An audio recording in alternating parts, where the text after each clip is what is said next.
ಪ್ರಿಯ ವಿದ್ಯಾರ್ಥಿಗಳೇ, ನಿಮಗೆಲ್ಲರಿಗೂ ಮಧ್ಯಾಹ್ನದ ಶುಭಾಶಯಗಳು. ನಿಮಗೂ ಮಧ್ಯಾಹ್ನದ ಶುಭಾಶಯಗಳು ಸರ್. ಪ್ರಿಯ ವಿದ್ಯಾರ್ಥಿಗಳೇ, ನಾವು ಹಿಂದಿನ ತರಗತಿಯಲ್ಲಿ ಒಂದು ಪಾಠವನ್ನು ಅಧ್ಯಯನ ಮಾಡಿದ್ವಿ.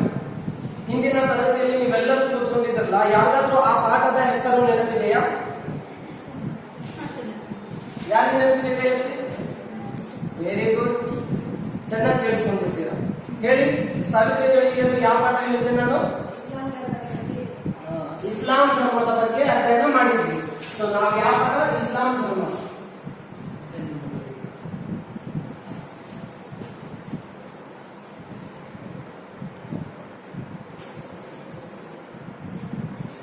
ಆತ್ಮೀಯ ವಿದ್ಯಾರ್ಥಿಗಳೇ, ಇಸ್ಲಾಂ ಧರ್ಮದ ಕುರಿತು ನಾವು ಹಿಂದಿನ ತರಗತಿಯಲ್ಲಿ ಸಂಕ್ಷಿಪ್ತವಾಗಿ ಅಧ್ಯಯನ ಮಾಡಿದ್ವಿ. ಸೊ ಅದೇ ಇಸ್ಲಾಂ ಧರ್ಮದ ಕುರಿತು ಕೆಲವೊಂದು ಪ್ರಶ್ನೆಗಳನ್ನು ನಾನು ನಿಮಗೆ ಕೇಳ್ತೀನಿ. ಆ ಪ್ರಶ್ನೆಗಳಿಗೆ ಉತ್ತರ ಯಾರಿಗೆ ಗೊತ್ತಿದೆ ಅವರೆಲ್ಲರೂ ಕೈಯನ್ನು ಮೇಲೆತ್ತುವ ಮೂಲಕ ನನಗೆ ಉತ್ತರ ಗೊತ್ತಿದೆ ಅಂತ ಹೇಳಿ ತಿಳಿಸ್ಪಡಿಸಬೇಕು. ಇನ್ನೊಂದು ಸೂಚನೆ ಏನಂದ್ರೆ, ನಿಮ್ಗೆ ಉತ್ತರ ಗೊತ್ತಿದ್ದಾಗ ಯಾರಿಗೂ ಉತ್ತರ ಕೊಡಬಾರ್ದು. ನಾನು ಹೇಳ್ತೀನಿ ಅಂತ ಈ ತರ ಆಗ್ಬಿಟ್ರೆ ಏನಾಗುತ್ತೆ, ಕ್ಲಾಸ್ ಗೊಂದಲಮಯವಾಗುತ್ತೆ. ಗೊಂದಲಕ್ಕೆ ಕಾರಣ ಮಾಡ್ಕೊಡ್ಬಾರ್ದು.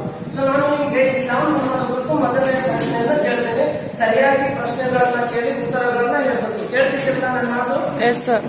ನಾನು ಹೇಳುವಂತ ಪ್ರಶ್ನೆಗಳು ನಿಮ್ಗೆ ಎಕ್ಸಾಮ್ ನಲ್ಲಿ 1 ಮಾರ್ಕ್ಸ್ಗೆ 2 ಮಾರ್ಕ್ಸ್ಗೆ ಬರುವ, ಅದಕ್ಕೋಸ್ಕರ ಅವೆಲ್ಲ ಪಾಯಿಂಟ್ಸ್ ಮಾಡ್ಕೋಬೇಕು. ಸೊ ಹಾಗಾದ್ರೆ ಇಸ್ಲಾಂ ಧರ್ಮ ಸ್ಥಾಪನೆಯಾದಂತಹ ದೇಶ ಯಾವುದು? ಇಸ್ಲಾಂ ಧರ್ಮ ಸ್ಥಾಪನೆಯಾದಂತಹ ದೇಶ ಯಾವುದು? ಕೈಯತ್ರಿ ಪ್ರಿಯಾಂಕಾ ಹೇಳಮ್ಮ. ಇಸ್ಲಾಂ ಧರ್ಮ ಸ್ಥಾಪನೆಯಾದಂತಹ ದೇಶ ಯಾವ್ದಪ್ಪ? ನಿಂತ್ಕೋದ್ಯಾ? ಅರೇಬಿಯಾ. ಪೂರ್ಣ ಮಾತಾಡ್ತೀನಿ ಹೇಳಮ್ಮ, ಇನ್ನೊಮ್ಮೆ ಹೇಳಮ್ಮ.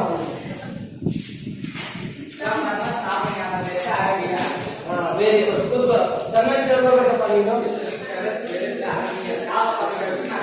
ಸರಿ, ಕೂತ್ಕೋ.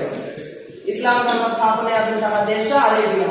ಹಾಗಾದ್ರೆ ನಾವು ಇರ್ತಕ್ಕಂತಹ ಭೂಮಿ ಬೇರೆ ಇದೆ, ಬೇರೆ ದೇಶಗಳಲ್ಲಿ ಬೇರೆ ಬೇರೆ ಭೂಮಿ ಆಗಿದೆ, ಬೇರೆ ಬೇರೆ ಭೂಮಿ ಇದೆ. ಸೊ ಹಾಗಾದ್ರೆ ಅರೇಬಿಯಾ ದೇಶ ಯಾವ ಭೂಮಿಯಿಂದ ಕೂಡಿದೆ? ಕೈ ಸದನ ಮತ್ತು ಬೆಳೆದಂಗಾಗುತ್ತೆ. ಸಲೀಂ ಹೇಳಪ್ಪ ನೀನು. ಅರೇಬಿಯಾ ದೇಶ ಮಣ್ಣಿನಿಂದ ಕೂಡಿದೆ. ಅರೇಬಿಯಾ ದೇಶ ಮಣ್ಣಿನಿಂದ ಕೂಡಿದೆ. ಉತ್ತರ ಯಾರಿಗಿದು ಸರಿ ಅನಿಸ್ತಾ ಇದೆ? ತಪ್ಪು. ಕೈ ಎತ್ತಾ ಇದ್ದಾರೆ. ಸರಿನಾ ಅದು? ಹೇಳೋ ಮಾತಂದ್ರೆ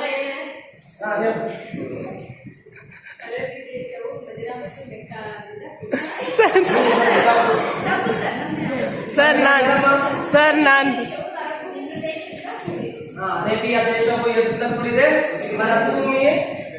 ಮರುಭೂಮಿಯಿಂದ ಕೂಡಿದೆ. ಉತ್ತರ ಗೊತ್ತಾಯ್ತಲ್ಲ? ಕೂತ್ಕೊಳ್ಳಿ. ಸರಿಯಾಗಿ ಪ್ರಶ್ನೆಗಳನ್ನ ಕೇಳ್ಕೋಬೇಕಪ್ಪ ಸಲೀಂ. ಕ್ಲಾಸ್ ನಲ್ಲಿ ಆ ಕಡೆ ಈ ಕಡೆ ಹುಡುಗರಿಗೆ ನೋಡ್ಬಾರ್ದು. ಅರೇಬಿಯಾ ದೇಶದವರು ಯಾವ ಪ್ರದೇಶಗಳಲ್ಲಿ ನೆಲೆಸಿದ್ರು?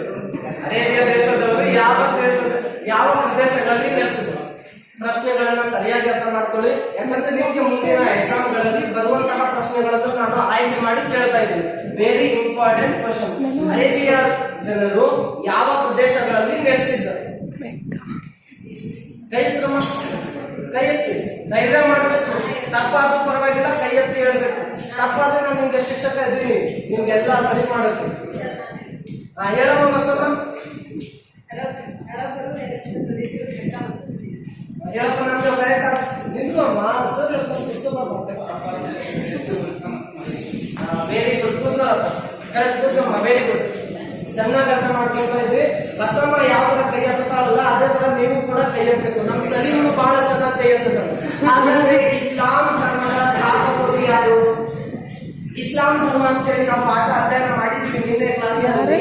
ಹಾಗಾದ್ರೆ ಇಸ್ಲಾಂ ಧರ್ಮದ ಸ್ಥಾಪಕರು ಯಾರು? ಲಕ್ಷ್ಮಿ ಸರ್.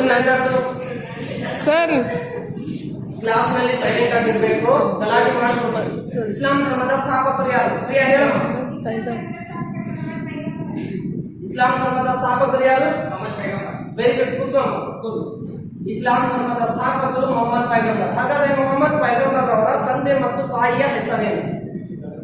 ಮೊಹಮ್ಮದ್ ಪೈಗಂಬರ್ ಅವರ ತಂದೆ ಮತ್ತು ತಾಯಿಯ ಹೆಸರೇನು?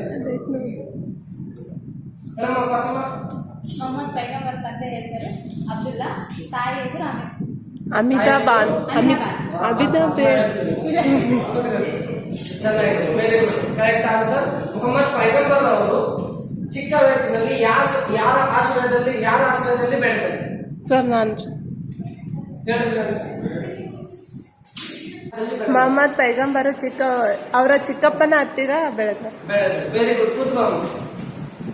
ಪ್ರಿಯ ವಿದ್ಯಾರ್ಥಿಗಳೇ, ಲಕ್ಷ್ಯ ಕೊಟ್ಟು ಕೇಳ್ಕೊಳ್ತಾ ಇರ್ಬೇಕು, ಪ್ರಶ್ನೆಗಳನ್ನ ಕೇಳ್ತಾ ಇರ್ಬೇಕು. ಪ್ರಿಯಾಂಕಾ ಆ ಕಡೆ ಈ ಕಡೆ ನೋಡ್ಬೋದು.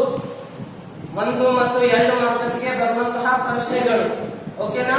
Yes, sir. ನೋಟ್ ಮಾಡ್ಕೊಳ್ತಿದ್ದೀರಲ್ಲ? ಹ್ಞೂ ಸರ್. ಹಾಗಾದ್ರೆ ಇಸ್ಲಾಂ ಧರ್ಮದ ಪವಿತ್ರ ಗ್ರಂಥ ಯಾವುದು? ಸಿಖ್ ಧರ್ಮದ ಪವಿತ್ರ ಗ್ರಂಥ ಇದೆ, ಬೇರೆ ಬೇರೆ ಧರ್ಮದ ಅದೇ ಆದಂತಹ ಪವಿತ್ರ ಗ್ರಂಥಗಳಿದಾವೆ.